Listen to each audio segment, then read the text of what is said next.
All right. We have Josh Wintz here with the Wellness Habit. Thanks for coming on, Josh. Appreciate No you. problem. Appreciate you having me on.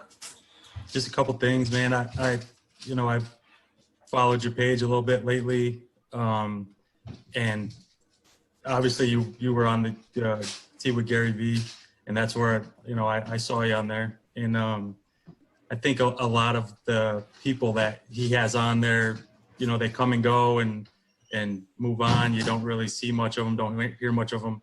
But when I sat and I listened to yours, I listened to it on the podcast, and I listened to your, spot on there, and man, resonated huge with me because there's a couple things, myself, that ailments that I have,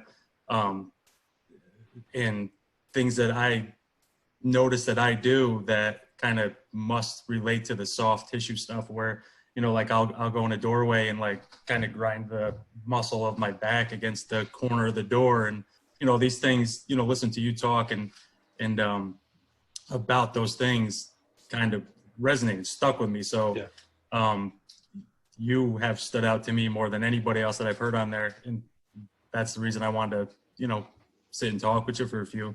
I appreciate that.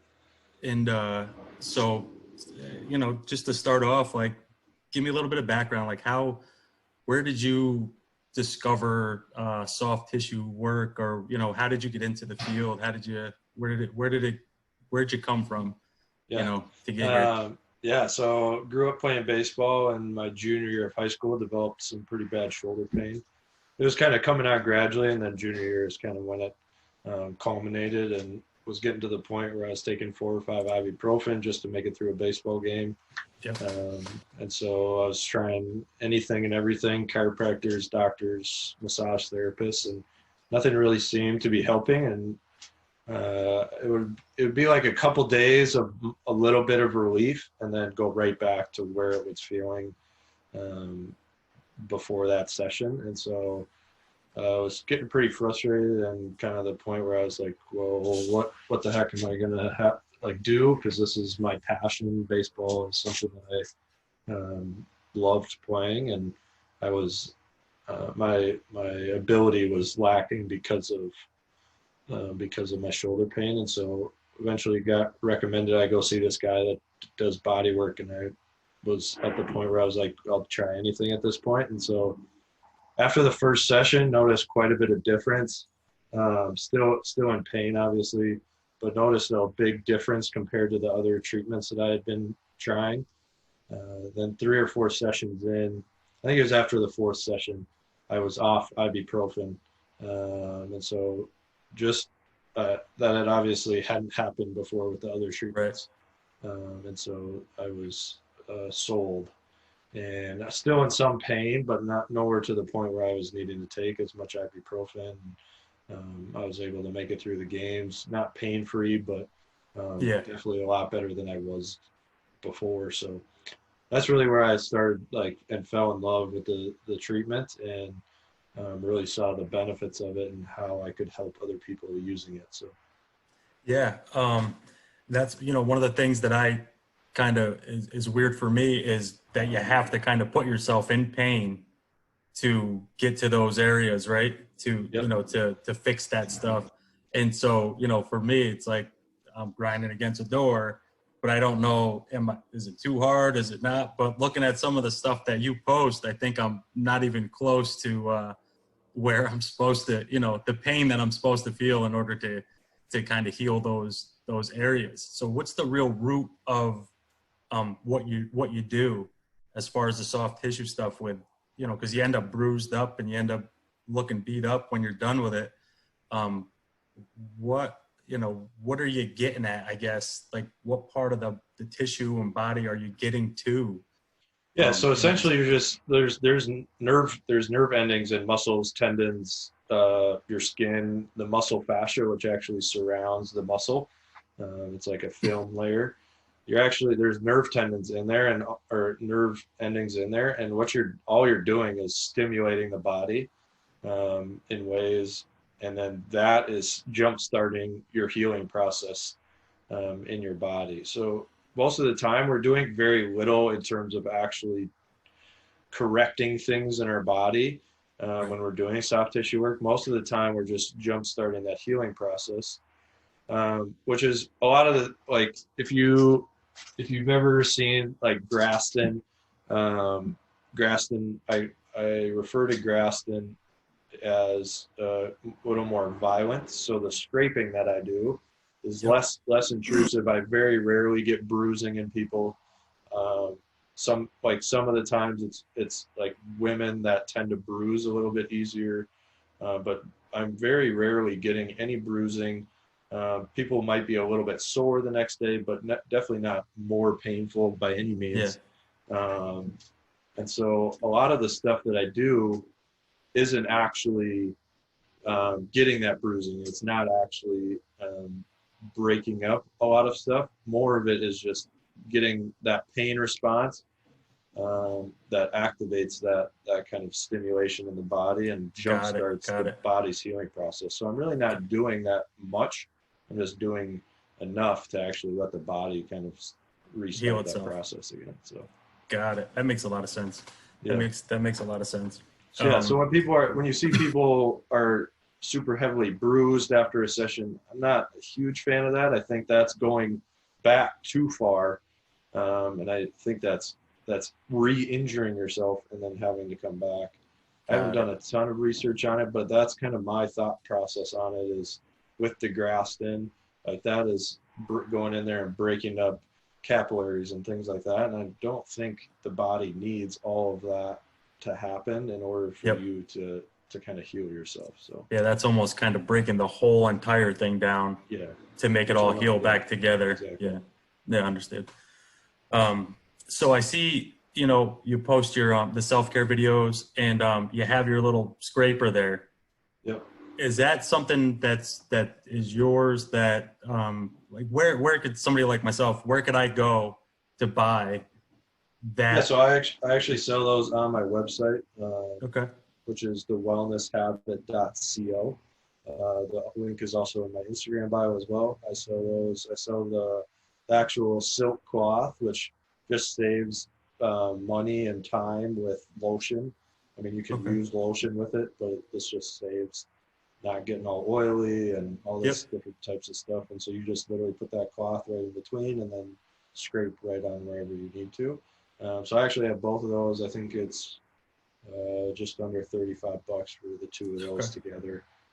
Great. And I can get those shipped out pretty quick, usually within a day or two, and then 2-3 days of shipping. So yeah, those you can use the back of a butter knife or other objects that you find that have somewhat of an edge to them. The energy in the jade stone itself, because it's a natural occurring substance. And I just feel like that's what they're built for. That's what they're meant to do, the jade scrapers. And so, yeah, I just feel that it works better. Obviously you can use other things, but I feel like if you're serious about wanting to correct some things and wanting to do, then the $30 is well spent to, for sure. For the additional or whatever it is, I think for me personally, anyway, I'm going to order one, just because I want to get that, I want to get the real effect of it. I don't want to scrape it down with a butter knife and pretend I'm doing something that I don't know anything about. Yeah. But yeah, couple of other things. I noticed one thing on your Instagram. You talked about soft tissue and like non-contact soft tissue injuries. And what I mean, obviously we see them in football, we see them in track and field, and people coming up hamstring. I'm guessing that's the type of thing, or ACLs that just go on a cut. And so my take on your view of it is that they are somewhat avoidable if you're doing the right thing. Is that right? Somewhat correct. Obviously there's instances, I can't think of any off the top of my head, but I'll say 99% just to be on the safe side. I'll say 99% of non-contact injuries are avoidable. I guess let's do this. Weather, if it's snowing, if it's raining, Yep. and you slip and fall, that's might not be unavoidable. That it's Right. still a non-contact injury, but might not be as unavoidable as just a nice regular day of playing. You're making a cut down the field that you've done 1,000 times. No one touches Right. you. You twist your knee and you tear your ACL. Or you're jumping up for a rebound. Nobody touches you. You land on your ankle and it falls and it twists. Yep. I mean, those are the type of non-contact injuries I'm talking about. And so 99%, I would say, except for weather, those Right. are non-contact injuries that are avoidable if we're actually setting up and preparing our body correctly to play a sport or go for a marathon, like running in a marathon or whatever it is. If you're not getting slide tackled in soccer or tackled at the knees in football, and you're getting injured, you should be asking yourself why that is happening. If you didn't get touched and you've done that move 1,000 times before and nothing has ever happened, and now this time you threw out your elbow, or you tore your ACL, or you sprained an ankle and nobody touched you, and you've done that movement 1,000 times without any issues, you should be asking yourself why that happened. Don't just let someone tell you it was a freak accident. Right. That's just, And that's what we're told. That's their cop out because they don't want to spend the time or they don't know, which is fine, I guess. They should probably know if you're going to see them for your injury. Right. But they should have some idea or should be able to refer you to somebody instead of just telling you, oh, that's a freak accident. Here, go to PT. I mean, that's our. It's bizarre I because went you to- see. Yeah, like you went to 8 years, you went to 4 years of undergrad, you went to 4 years at a doctorate, and then you went to probably 2 years for a sports medicine degree or whatever you're doing, whether you went to athletic training school for 4 years and then you went to PT school for another 2 or 3 years or chiropractic. And what you can tell me from 8 to 10 years of schooling is that it's a freak accident and I should go to PT. Yeah. I mean, anyone like that's the laziest. I could tell you that. Yeah, that's like me going to my car mechanic and having him say, "Well, your car's just old," Yeah. or whatever. Like, Yep. "Oh, you must have hit a like I don't know." It's just Gotcha. dumb. It's just Yeah. No, I got it's just you. lazy and just terrible health. I mean, terrible health care. It's funny because you see it so much, especially in football, and it always seems to happen on one of those like routine cuts, and the guy just goes down, and that's what it is. It literally looks like a freak accident. Next thing you see, the guy's on IR, and you don't see him again until next year. And then there's some athletes in football, basketball, whatever, that continue to have the same thing, and we all talk about. We as fans, we talk about, man, this guy's soft. Like he's just it's soft tissue injuries, one after another, get him off the team type of deal. But nobody's really talking about like, hey, maybe this doesn't have to be this way. Maybe there's something out there that we don't have to see this guy get hurt every 3 games Exactly. or, no, it Unless makes they're a on lot the of sense. Yankees. Unless they're on the Yankees, then they need to get hurt. As a Twins okay, fan, we have no I- problem. As a Twins fan, I severely hate you wearing that hat, but we'll let it slide. We have no problem getting hurt. Trust me, because we do it on a regular basis. If there's any two guys that probably need to come see you, it would be Giancarlo Stanton and Aaron Judge because they can severely benefit from something. Sure. Yeah. But hey, Byron Buxton. Yeah. Hopefully we get him when the time comes. Yeah. Then you'll really hate us. Yeah. Happens with all of our good players that we get rid of for some reason. You know what the good thing is though? The Yankees are I think they're done buying talent at this point. I think they're going to start building guys. I hope. Yeah. Because the buying talent shit is not getting it done anymore. You get Stanton and he plays 30 games a year and he makes more money than anybody else out there. So hopefully that's over. So, but we'll see. We will see. But One other thing that's like really close to me, my son, he's 10. He's a pitcher, plays baseball.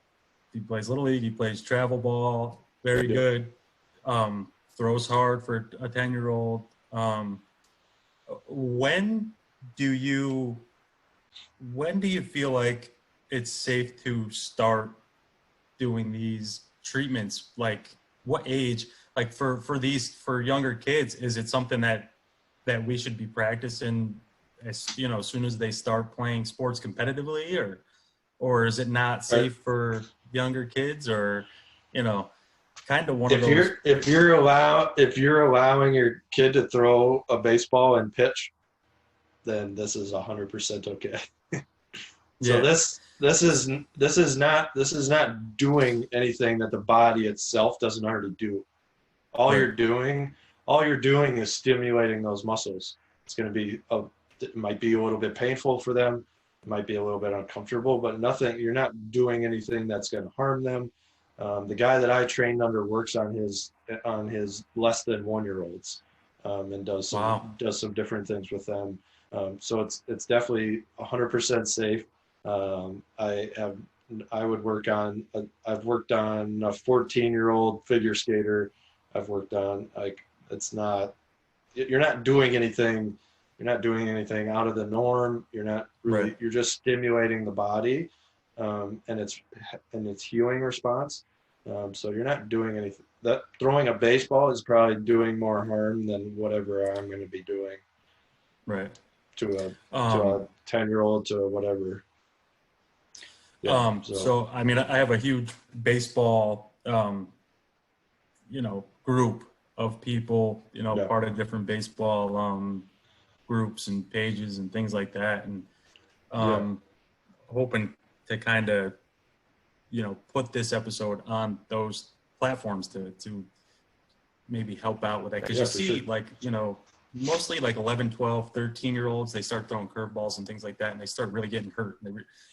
Their arms start getting hurt, elbows start getting hurt, and Mhm. I'm just wondering, obviously in this industry you have a lot of experience. Would you recommend that we are working on our kids? Because I don't think anybody, nobody that I know really does.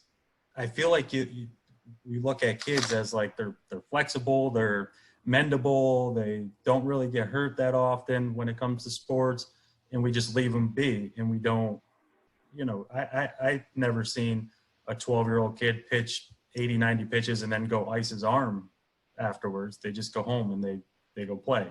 Because they're Is this something flexible. you right? Is They this can something bounce that you back. think? Is this something that you think we should be looking to do early on to kind of help along the healing process? Because the arm, after that many pitches on a 10-year-old, 11-year-old, needs to heal. Yeah, Otherwise they wouldn't have pitch limits and things like that. Like we're admitting that it does something to the muscles and the tendons in the arm. We're admitting that, but we're not telling anybody what we should do to help it, or to, in the long run. yeah.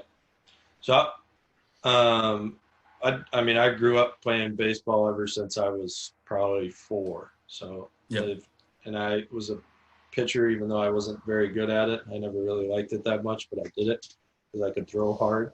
Um, but if if you if you know the game of baseball, you know that if you dial in a fastball and a changeup and you hit your spot every time, kids are going to have a tough time hitting you. College players are going to have a tough time hitting you. If you're throwing hard and you're changing enough, even if you're not throwing that hard, but you're changing enough between your fastball and your changeup, and you're hitting your spot every time, you're gonna be a tough kid to hit, and you're gonna have a fabulous career. Yep. I mean, some of the best pitchers in the MLB throw under 90, hit their Yep. spot every freaking time, and throw a changeup that drops 15 miles an hour or whatever it Yep. is. Um, so a curveball is not a necessity. It's fun to throw. It's fun to Agree. teach kid. I mean, every kid I mean, I remember always wanting to throw one, and I threw one.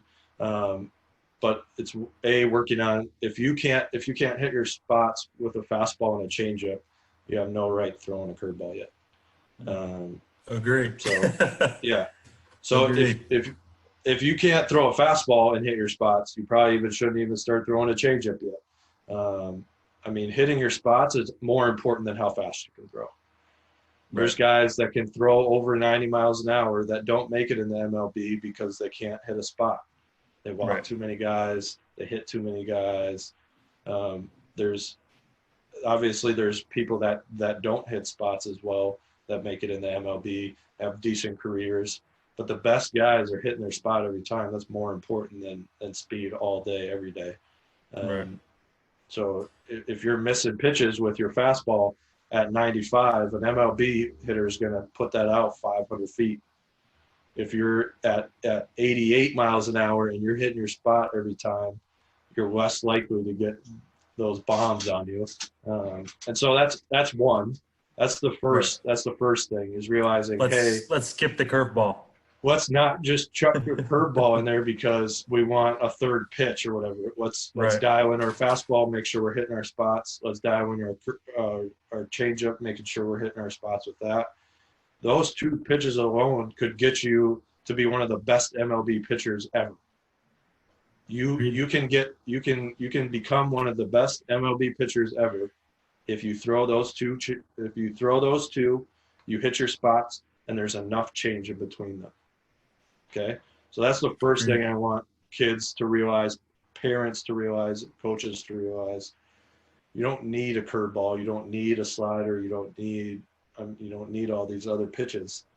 There's plenty of pitchers that are in the MLB that have locked in a fastball and a changeup, have a curveball, but it's not their go-to pitch.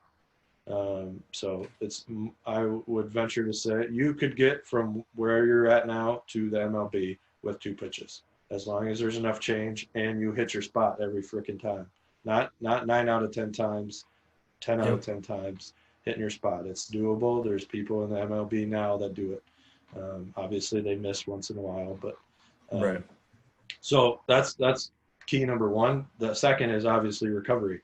Ice is old news. It's going to slow down some swelling. Okay, so ice doesn't get rid of any swelling. That's myth number one. It doesn't actually get rid of swelling. It slows down the swelling that is occurring. That's going to be news for a lot of people. Yeah. So what it does, if we can get a little scientific with it, ice slows down the metabolism of your cells. So your cells metabolize.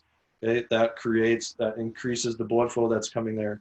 So what happens is we're slowing down that metabolism process, which slows down the amount of blood that's coming to that area. So if there's already swelling in that area, ice is not actually decreasing that swelling at all. Time decreases that swelling. Soft tissue work decreases that swelling. Ice doesn't actually decrease any swelling.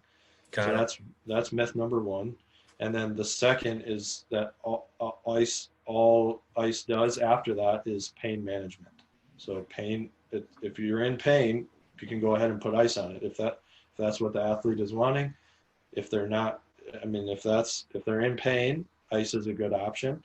If they're very rarely, if it's an actual injury, if it's more of a chronic injury, go ahead and put heat on it.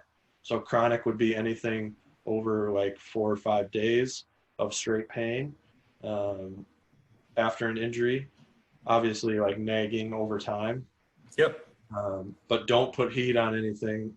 If you went and tore something in your elbow or your shoulder, I wouldn't put heat on it right away for the first 3-4 days. That's going to actually increase that swelling, and too much swelling can have a negative effect on the tissue. That's going to be a shocker to a lot of people. Yeah. So 3-4 days after an injury, you can start putting heat on it.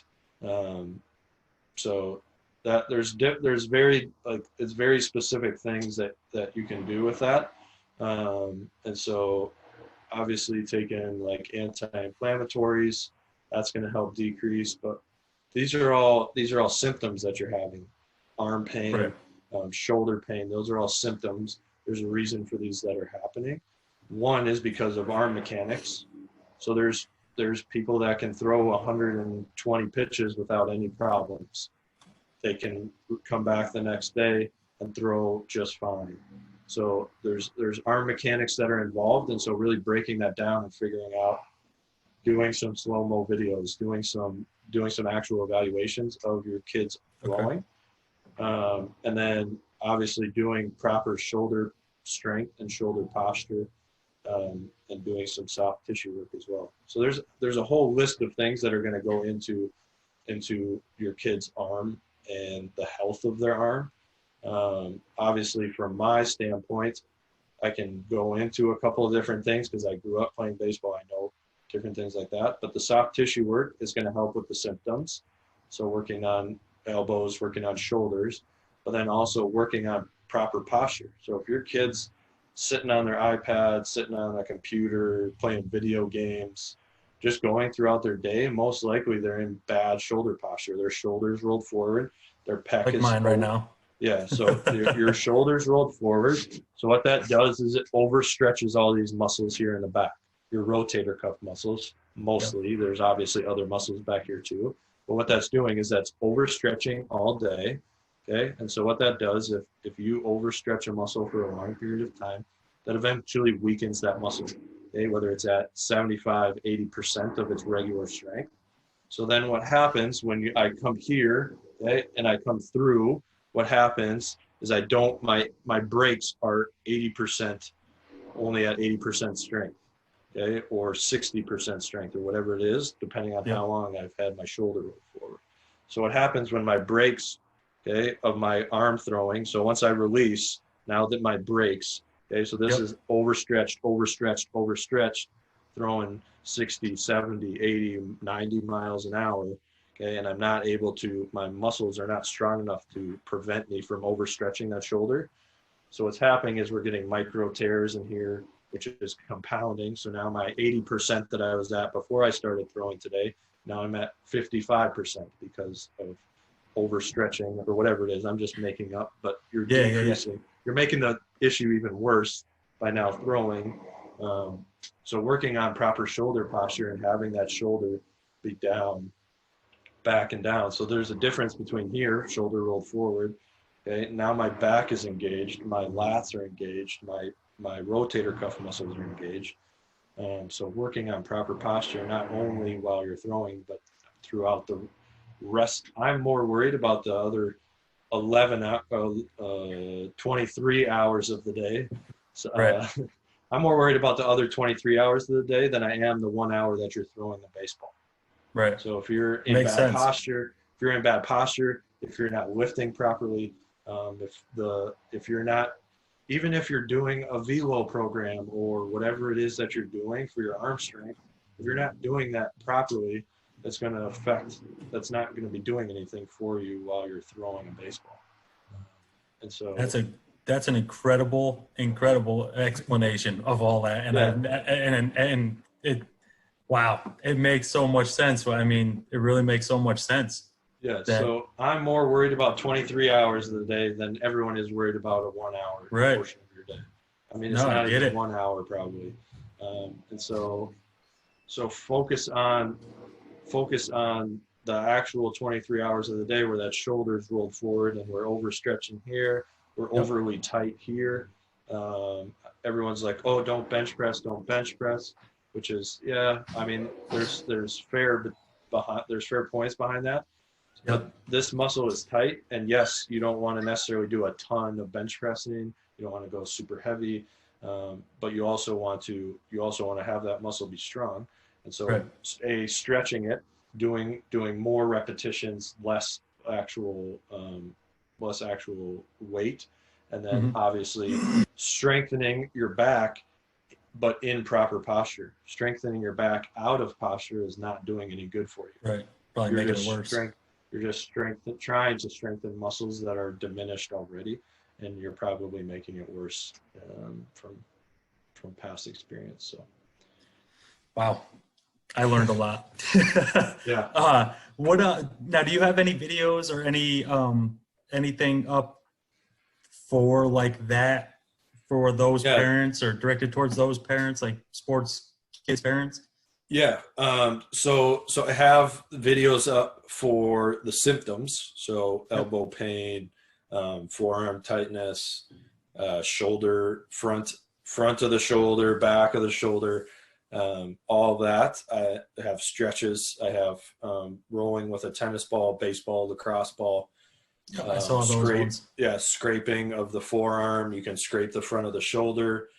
So there's videos on the actual symptoms, which are good. We want to get rid of the symptoms, but what we also want to do, which is the shoulder posture video that I have, is working on proper shoulder posture throughout the day. The younger and the earlier that you catch kids in bad posture, the better that's going to be long term for their Yep. shoulder, for their elbow, just for their overall health in general. But also then throwing a baseball is going to compound whatever. If something's a little bad and you're not throwing a baseball, you'll be able to survive. It won't be as Right. bad. If you're doing something, if your posture is just a little bit off, and then you're throwing 100 pitches, 80 pitches, every fourth day, every once a week, for 10 years of your life or however long that your baseball career lasts, that's going to compound that little bad posture every time you're throwing that baseball.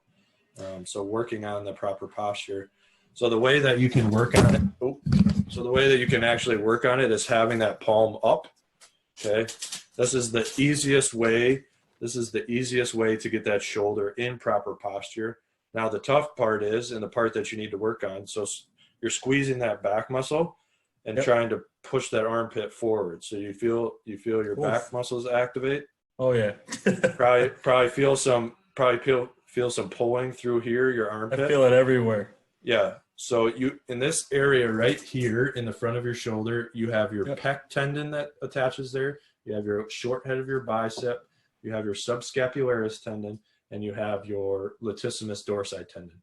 So three of those are actually all four of those are gonna, so bicep tendon's gonna get stretched here and pec tendon. And then when we're coming through here, okay, we're coming and rotating across, that's subscapularis and lat. So I'm getting all four of those tendons in one motion of throwing a baseball, which is why here, softball is a lot easier on the shoulder because we're not doing as much rotation. I'm coming That's here, why. not as much pressure, not as much pressure, not as much pressure. I'm not really doing any internal rotation of that shoulder. Right. Okay, so I'm That's not why they go overstretching 140 these back pitches. muscles.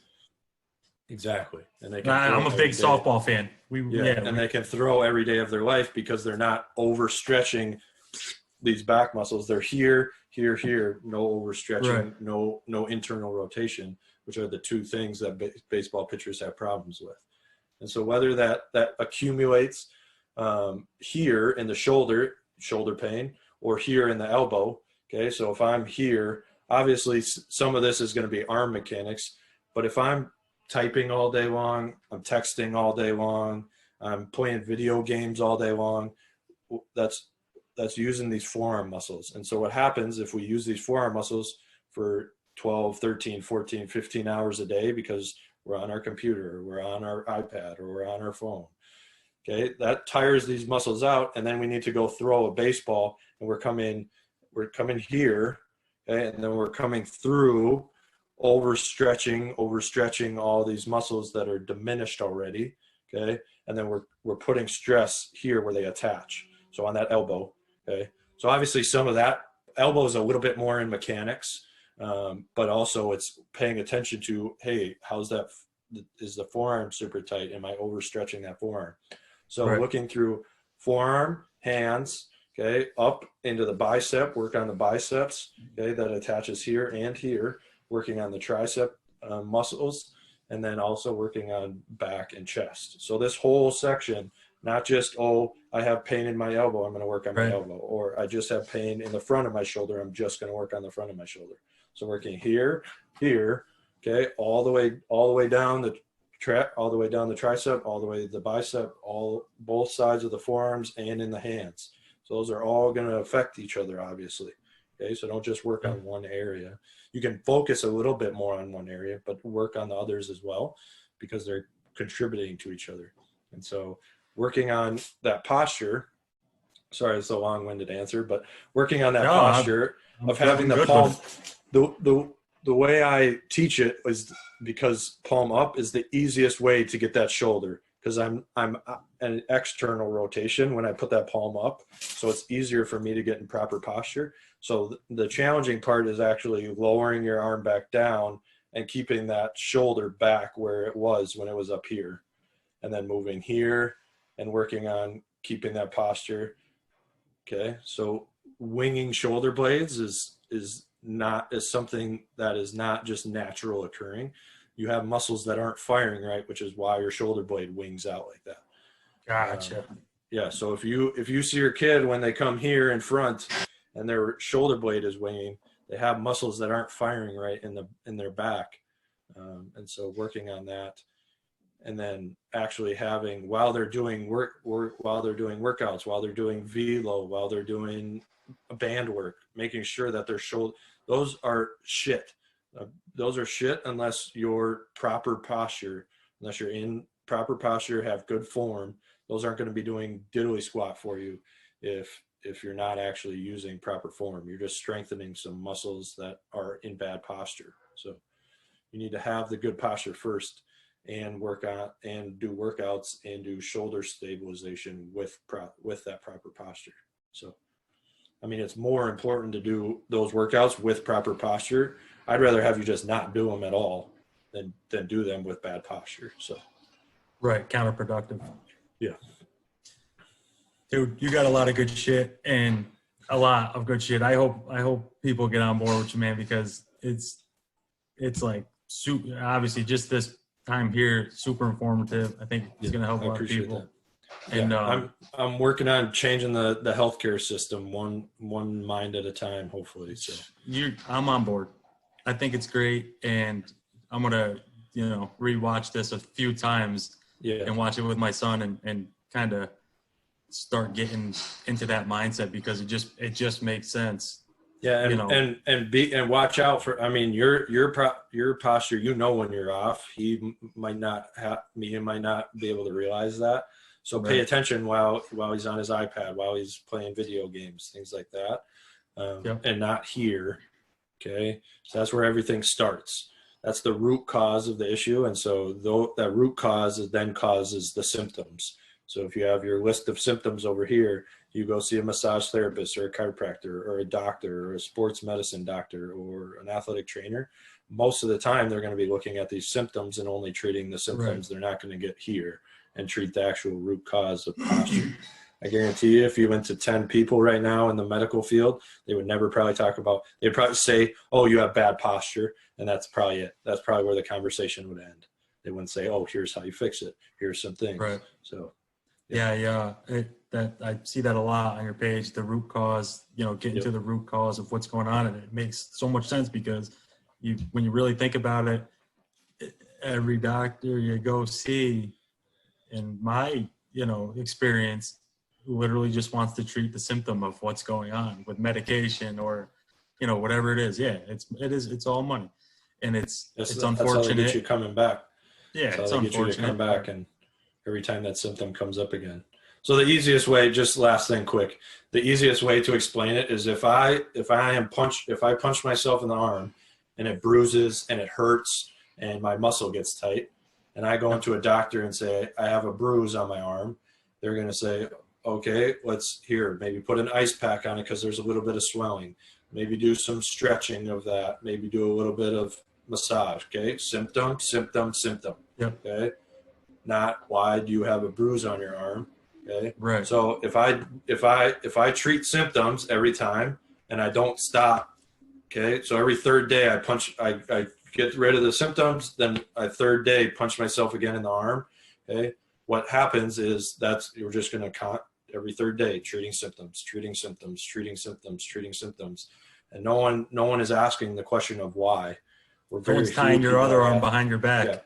to stop it. Well, not even that, but just correcting the actual issue. Whether I mean, actually getting to, if I stop punching myself in the arm, okay, if I stop punching myself in the arm, I'm not going to have those symptoms anymore. If I correct my shoulder posture, I'm not going to have shoulder pain, elbow pain.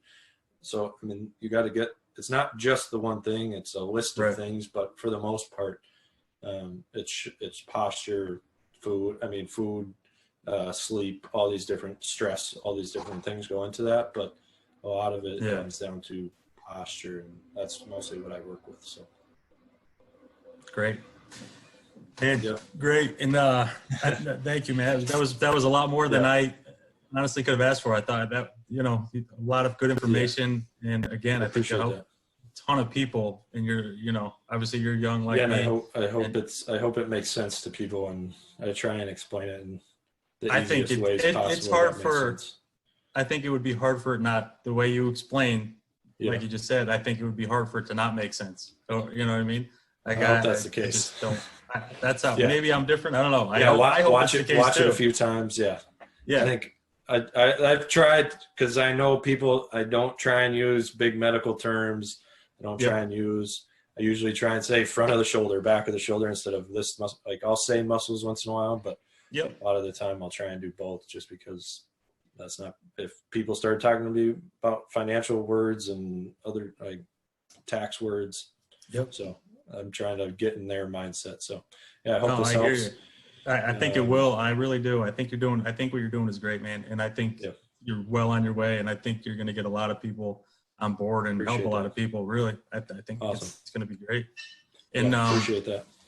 Just to add a little flavor to this thing, you must be a Vikings fan. Unfortunately. Yeah. Well, I mean, more fortunately than being a Giants fan. No, I'm a Giants fan. Okay. All right.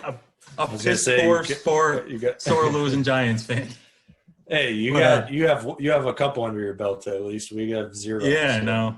I know. Well, you almost got one. So there's one. The Case Keenum to Stephon Diggs. Almost doesn't count. How was that? How was that moment? Still hurts. In Minnesota? Oh my gosh. It was we still hold on to that moment. But the Bills have him now, so we'll see how they do with him. See how Josh Allen does with him. Yeah. Head case. You're probably he's a wide receiver. He's a wide receiver. They're all head cases. Yeah, they're all divas for the most part. So the last thing, what the hell does skull mean? Why do you guys say skull? It's an old word in the Viking language, I'm pretty sure, like the old medieval Vikings. I'm pretty sure is where it comes from. I don't know exactly what it means, but everybody. Skull. I don't think anybody does. I don't think anybody knows. That's where it comes from. It comes from Viking tradition. Cool. Yeah. Got it. And it's just cool. We got something everyone else doesn't. It does sound cool. I'm super jealous of it. I'm super jealous that we don't have anything that's like, wait, you got who dat, you got who day, you got skull, and we're just the Giants, and we go 4-12 every year. So it's we're it's rugged around here right now. We're not thrilled, but hey, and the Knicks, young guys. Oh yeah, let's root for them. I'm glad the Knicks aren't playing right now. Yeah. But, all right, have a good one. I appreciate you having me on. Thanks a lot, man. Appreciate you coming on. I hope this helps. Yeah, definitely let me know if you have any questions. Yeah, definitely. I will, and I appreciate you, man. Thanks a lot. Yeah, no problem. Take it easy. Have a good rest of your day. Yeah, you too. See you later, buddy.